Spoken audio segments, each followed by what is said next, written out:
ಆತ್ಮೀಯರೇ ನಮಸ್ಕಾರಗಳು. ನಾನು ಚಂದ್ರಶೇಖರ್ ಬಾಳೆ. ಗ್ರಾಮ ಸ್ವರಾಜ್ಯ ಮೀಡಿಯಾಗೆ ಸ್ವಾಗತ ಸುಸ್ವಾಗತ.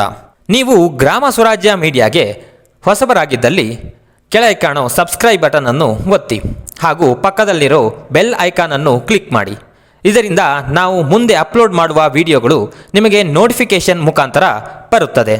ರಮಾನಂದ ಶರ್ಮಾ ಬೆಳ್ತಂಗಡಿ ತಾಲೂಕಿನ ಪ್ರಗತಿಪರ ಕೃಷಿಕರಲ್ಲಿ ಒಬ್ಬರು. ಇವರ ತಂದೆ ನಾರಾಯಣ ಭಟ್ಟರು 1945ರ ಸುಮಾರಿನಲ್ಲಿ ಕಾಸರಗೋಡಿನಿಂದ ಇಲ್ಲಿಗೆ ವಲಸೆ ಬಂದು ಗುರಿಪಳ್ಳದಲ್ಲಿ 20 ಎಕರೆ ಜಮೀನು ಖರೀದಿ ಮಾಡುತ್ತಾರೆ. ಆ ದಿನಗಳಲ್ಲಿ ಇದು ಖಾಲಿ ಜಾಗವಾಗಿತ್ತು. ಯಾವ ಕೃಷಿಯೂ ಇರಲಿಲ್ಲ. ಸಾಕಷ್ಟು ದೂರದೃಷ್ಟಿ ಹೊಂದಿದ್ದ ಇವರು ಅಡಿಕೆ, ಭತ್ತ ಮತ್ತು ಇತರೆ ಕೃಷಿ ಬೆಳೆಗಳಲ್ಲಿ ವಿನೂತನ ಪ್ರಯೋಗಗಳನ್ನು ಮಾಡಿಕೊಂಡು ಬಂದಿದ್ದರು.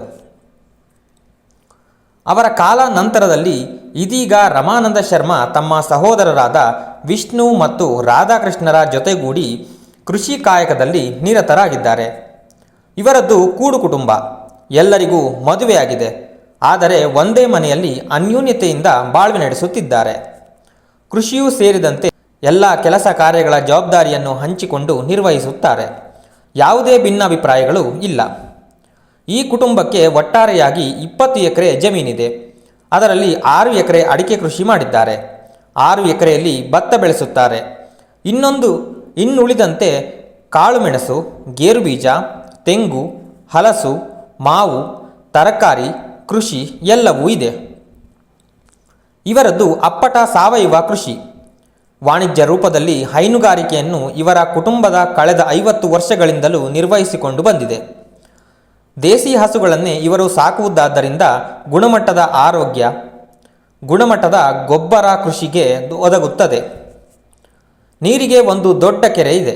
ಮನೆ ಮಂದಿಯೇ ಸೇರಿಕೊಂಡು ಕೃಷಿ ಕೆಲಸವನ್ನು ಸಾವಯವ ಸ್ವರೂಪದಲ್ಲಿ ನಿರ್ವಹಿಸುತ್ತಿದ್ದಾರೆ. ಆದ್ದರಿಂದ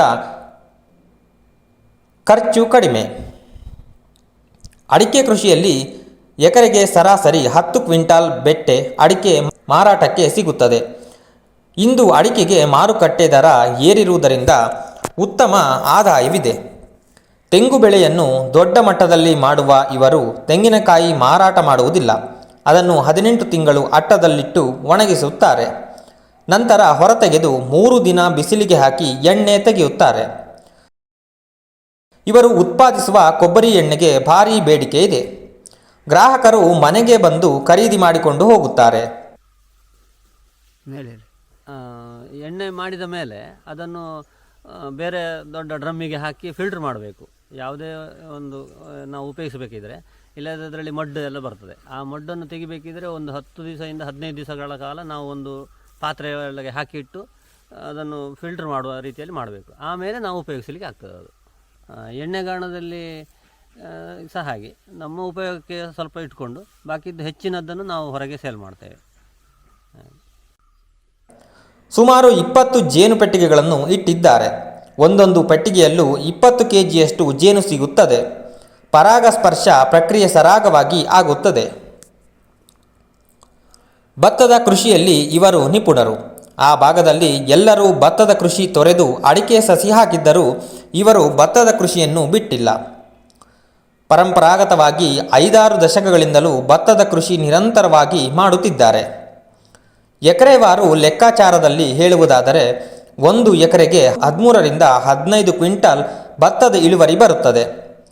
ಅದನ್ನು ಮಿಲ್ ಮಾಡಿದಾಗ 60% ಅಕ್ಕಿ ಸಿಗುತ್ತದೆ. ಇವರು ಕಜೆ, ಜಯ ಎಂಬ ಸ್ಥಳೀಯ ಭತ್ತದ ತಳಿಯನ್ನೇ ಹಲವಾರು ವರ್ಷಗಳಿಂದಲೂ ಹಾಕುತ್ತಿದ್ದಾರೆ. ಅದನ್ನು ಸಿಂಗಲ್ ಪಾಲಿಶ್ ಮಿಲ್ಲಿಂಗ್ ಮಾಡಿಸುತ್ತಾರೆ. ಈ ಅಕ್ಕಿ ಸತ್ವಯುತವೂ ರುಚಿಕರವೂ ಪೌಷ್ಟಿಕತೆಯೂ ಹೌದು. ಮನೆ ಖರ್ಚಿಗಾಗುವಷ್ಟು ಅಕ್ಕಿಯನ್ನಿಟ್ಟುಕೊಂಡು ಉಳಿದೆಲ್ಲವನ್ನು ಇವರು ಮಾರಾಟ ಮಾಡುತ್ತಾರೆ.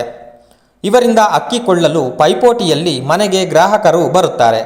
ಉಳಿದಂತೆ ಅವರ ಎಲ್ಲ ಉತ್ಪನ್ನಗಳ ಮಾರಾಟವನ್ನು ವಾಟ್ಸಪ್ ಗ್ರೂಪ್ಗಳ ಮೂಲಕ ನಿರ್ವಹಿಸುತ್ತಾರೆ. ಅವರೇ ಹೆಚ್ಚಾಗಿ ದುಡಿದು ಅದನ್ನು ಉತ್ಪಾದನೆ ಮಾಡ್ಕೊಳ್ತೇವೆ. ಭತ್ತದ ಬೆಳೆ ನಾವು ಸಾವಯವದಲ್ಲೇ ಮಾಡೋದು. ಅಂದರೆ ಹೈನುಗಾರಿಕೆ ಮಾಡ್ತೇವೆ.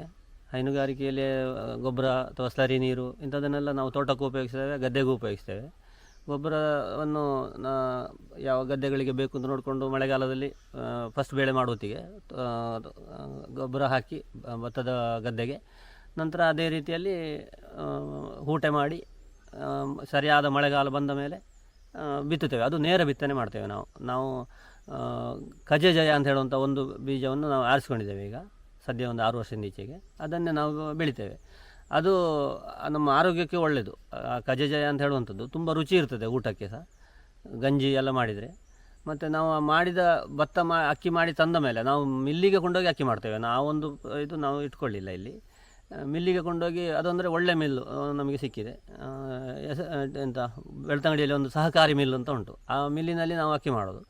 ಅದನ್ನು ನಾವು ತಂದು ಇಲ್ಲಿ ಮನೆಗೆ ಕೆಲವು ಗ್ರಾಹಕರೇ ಬಂದು ಅವರಿಗೆ ಬೇಕಾದಷ್ಟು ಅಕ್ಕಿಯನ್ನು ಹಿಡ್ಕೊಂಡು ಹೋಗ್ತಾರೆ. ಆ ಒಂದು ವ್ಯವಸ್ಥೆಯು ನಾವು ಮಾಡ್ಕೊಂಡಿದ್ದೇವೆ. ತುಂಬ ಇಲ್ಲ, ಸ್ವಲ್ಪ ಸ್ವಲ್ಪ ನಾವು ಸೇಲ್ ಮಾಡ್ತೇವೆ ಅಷ್ಟೇ. ಅಂದರೆ ಹೆಚ್ಚಿನದ್ದು ನಮಗೆ ಬೇಕಾಗ್ತದೆ ನಮ್ಮ ಊಟಕ್ಕೆ. ಅದರಲ್ಲಿ ಒಂದು 50% ನಾವು ಸೇಲ್ ಮಾಡ್ತೇವೆ. ಕಾಳುಮೆಣಸನ್ನು ಸಹ ಇವರು ಬೆಳೆಸುತ್ತಿದ್ದು ಉತ್ತಮ ಇಳುವರಿ ಪಡೆಯುತ್ತಿದ್ದಾರೆ. ಇನ್ನುಳಿದಂತೆ ಅಡಿಕೆ ಡ್ರೈಯರ್, ಅಡಿಕೆ ಸುಲಿಯುವ ಮೆಷಿನ್ ಸೇರಿದಂತೆ ಹಲವು ಯಂತ್ರೋಪಕರಣಗಳನ್ನು ಇವರು ಇಟ್ಟಿದ್ದಾರೆ. ಕೃಷಿಯಲ್ಲಿ ಯಾಂತ್ರಿಕತೆಯನ್ನು ಬಳಸಿಕೊಂಡು ಬಂದಿದ್ದಾರೆ. ಅಡಿಕೆ ಸುಲಿಯುವ ಮಷಿನ್ಗೆ ಹೊರಗಿನಿಂದ ರೈತರು ತಮ್ಮ ಅಡಿಕೆ ಇಲ್ಲಿಗೆ ತಂದು ಸುಲಿಸಿಕೊಂಡು ಹೋಗುತ್ತಾರೆ. ಇದು ವಾಣಿಜ್ಯ ಸ್ವರೂಪದ ಚಟುವಟಿಕೆಯಾದ್ದರಿಂದ ಇದರಲ್ಲಿ ಸಾಕಷ್ಟು ವರಮಾನವಿದೆ. ದೊಡ್ಡ ಮಟ್ಟದ ಅಡಿಕೆ ಡ್ರೈಯರನ್ನು ಇವರೇ ಸ್ವಂತ ಖರ್ಚು ಹಾಕಿ ನಿರ್ಮಿಸಿಕೊಂಡಿದ್ದಾರೆ. ತೋಟಗಾರಿಕೆ ಇಲಾಖೆಯ ಯಾವ ಸವಲತ್ತನ್ನು ಇವರು ಪಡೆದುಕೊಂಡಿಲ್ಲ. ಕಾರಣ ಇಲಾಖೆಯಲ್ಲಿರುವ ಭ್ರಷ್ಟಾಚಾರ. ಒಂದು ಕೆಲಸ ಆಗಬೇಕಾದರೆ 10 ಬಾರಿ ಕಚೇರಿಗೆ ಅಲೆಯುವುದು ಇವರಿಗೆ ಇಷ್ಟವಿಲ್ಲ.